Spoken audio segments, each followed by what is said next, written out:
I've been wanting to play this game to review it for a while now, but to be perfectly honest, I was dreading it simply because I remember never being able to finish the game. But I was determined to do it for you, the viewer. I suffer for you. Creepy, isn't it? Battle of Olympus is a game I used to borrow from a friend all the time.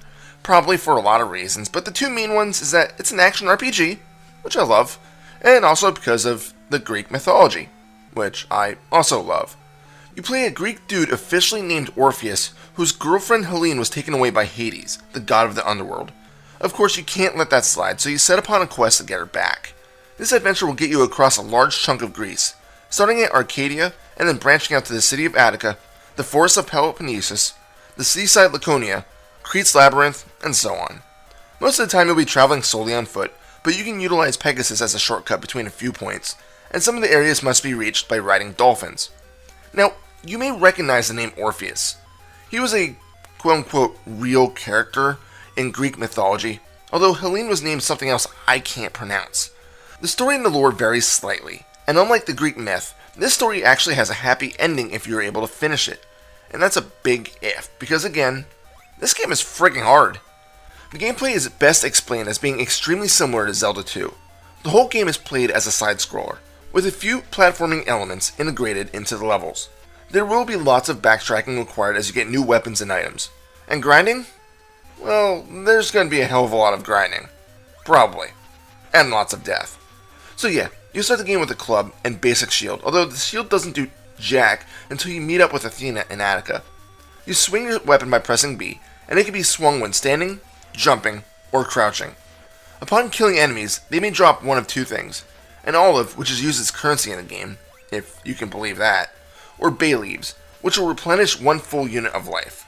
There are other things you'll want to seek out, such as ambrosia to increase your maximum life. Every time you enter a new area, you'll want to seek out the local temple to pray to the god that resided there. First, you must search for Zeus, who will allow you to talk to the other gods to get more power-ups from them. Thing is, not all of them are so willing to assist you right away. Late in the game, many of the gods are going to require an offering in the form of olives.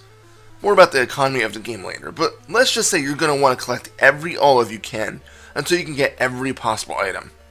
At the start, the game may seem easy enough. One of the first available doors has a man telling you to back up since you're not powered up enough to continue and survive.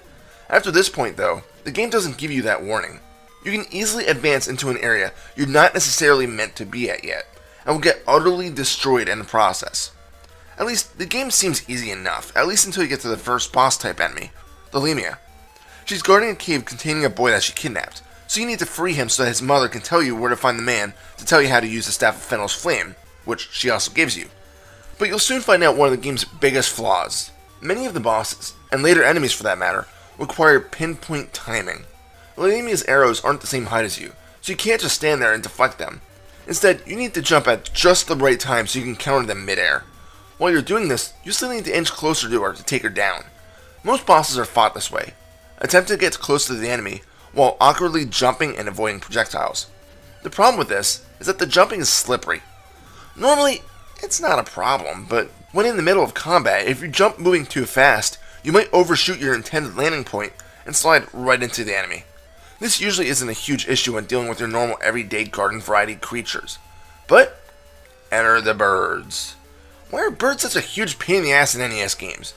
They sucked in Ninja Gaiden, they sucked in Vice Project Doom, and they suck in Battle of Olympus. In here, they fly around and drop small rocks on you. They're not damaged by the fire you throw from the Staff of Fennel. Many times, they're out of range of your attacks, but if you can strike, you have to time it perfectly. If it or the rock hits you, say goodbye to a whole 4 units of your life. And when you're fighting bosses, unnecessary damage will be inflicted to you because of the loose jumping. Many of them require you to strike them in the head, which of course is higher than your normal standing attack. You might leap over the enemy's thrown attack but land on the enemy. It's going to take practice and most of the time it's just luck in order to defeat an enemy. Then again, not every boss acts this way. There are others, such as the Hydra, that just leap at you to damage you with their bodies. The Hydra isn't so bad as long as you can get the distance down. But then you have enemies like the Dragon, which deals massive damage and doesn't get flung back like the Hydra did. Just makes it feel like more luck is needed than skill. So let's say you die, which again, you probably will. There are infinite continues, and you have two different options, continue and retry. You'd think both sound identical, but there is a small difference. Continue starts you at the beginning of the area, but with your olives halved. Retry allows you to keep your olive count, but forces you back to the last point that you grabbed the password.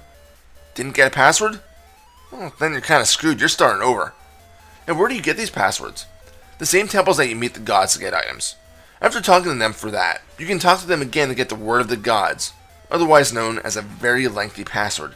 Keep in mind that you need to be respectful and talk to the gods while kneeling, otherwise they'll just ignore you. But let me backtrack. Bosses aren't going to be the only threat. The other are cliffs. Fallen one, and it's almost always an instant death. I say almost always because there are two falls you can take to get to hidden areas. Both are in Argolis, and one drops you into a pit of regular snakes, and the other salamanders, which look identical to the snakes other than their color and resistance to fire.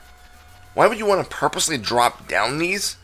One gives you ambrosia, and the other allows you to grind salamander deaths until you get 20 skins, which you'll then be able to trade for a shield protecting against fire, though it doesn't really do a very good job at it. So the olives. There's one big problem with them. The maximum you can carry is 99. This doesn't start off so bad, but when you're in Crete, both Ares and the witch Circe want to trade you items for 80 olives each. That's 160, which is almost double your maximum carry limit. So you need to get one of the items, and then grind out another 80. And you probably won't be doing that in Crete, as those enemies are tough to kill. They block most of your attacks and deal plenty of damage. So instead, you'll probably surf back to Argolis, kill a few snakes for a few minutes to regain your riches, and then hope that you don't die in your travel back. And then you hope that you don't get completely lost in the labyrinth again. And seriously, do I need to mention it? Why the hell are olives the money of the game? Was this seriously a thing in the mythology? I don't recall ever reading about olives being traded or holy or something. Maybe I just don't remember it. Yeah, that must be it. As for the labyrinth, Crete isn't the only one. Peloponnesus is a large forest that loops areas until you find one of the exits. Frisia, if I'm pronouncing that right, is a rundown castle that has a front and back side that you have to constantly switch from. Oh, and the enemies here are a true pain. If they don't outright kill you, they'll knock you off the screen to your death. And that's not all. The final area of the game, Tartarus, forces you to choose one of two doors. Pick the wrong one, and it's a boss fight. Pick the right one, and you advance. At least until you get to the Cerberus. And here's where the frustrations start to hit the breaking point. All that crap I said about jumping and high damage? Here we go. The only way I was able to destroy the Cerberus was to get in one hit, and then time your jump so that you can actually strike it. Do this about a dozen times, and you move on to the largest maze yet. Best of all, if you go through a wrong door, you get thrown back to Argolis.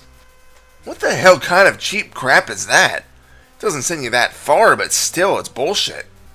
Eventually, you might end up getting to part 3 of Tartarus, and thankfully once you reach here, the game throws you a bone and sets up a checkpoint here for you to continue. Navigate one last maze and you reach Hades himself. And if you don't have the moon pearl or summon Moon's light to see Hades' shadow, you're gonna die and have to backtrack back to the surface to find Artemis for her blessing. Why would the game let you get this far if you can't defeat the boss? Because NES video games, that's why. Let's move on to the graphics and sound. The music is decent, but gets fairly repetitive. I actually really like the boss music, as it really sets the mood, but it does loop quickly. As for the graphics, again, they're not Konami or Capcom quality, but they are fair and show an okay amount of detail, depending on the location. Some areas, like Argolis, are just plain bland. My biggest disappointment, as strange as it may be, is the lack of detail on the waterfalls. Where's the animation? Many of the enemies look strange too, almost like they're overly simplistic. I think that might be all I have for Battle of Olympus. Yes, it's frustrating as hell, but if you give it a time to get used to all of its quirks, it's still a fun little adventure for the old grey toaster. Maybe it's the gameplay combined with Greek lore, but I enjoyed it. Although here's my honest opinion.